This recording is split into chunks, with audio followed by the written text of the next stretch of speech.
ఊపిరి ఉండగా అడ్డొచ్చదంట మొదటి రేయ్ ఇవాళ నీ అదృష్టం బాగుండి ఈ అడ్డొచ్చారు కాబట్టి సరిపోయిందిరా, లేకపోతే ఎర్రగా తీసేవాడిని.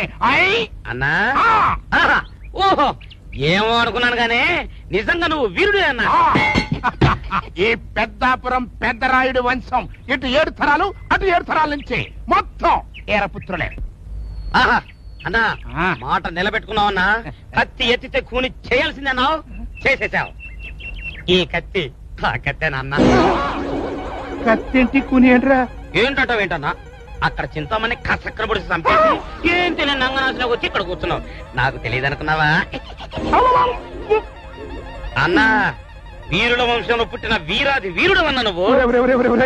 నేను ఈ హత్య చేయలేదురా, నాకేం తెలియదురా. ఒక గొప్ప పని చేసినప్పుడు ఒప్పుకొని తీరాలన్నా. అన్నా నేను ఇప్పుడే ఊళ్ళోకి వెళ్ళి పోలీసు వాళ్ళకి ఊళ్ళో వాళ్ళందరికీ నీ ప్రతాపం గురించి రెచ్చిపోయి చెప్పేస్తానన్నా. నాకేం తెలియదు అంటే చంపక తింటాడరా. పొర్రపాటును కూడా పోలీసు వాళ్ళకి చెప్పకరా, ఎర్రగా తీసి నన్ను గురకమ్మ ఎక్కిస్తారా. నీ మీద ఒట్టు నాకేం తెలియదురా, నీకు దండం పెడతానని వదిలేరా.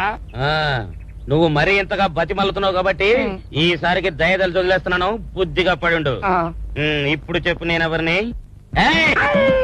పిఠాపురం పిల్ల జమీందారివి, ఇంకా ఆల్ ఇండియా అందగారివి.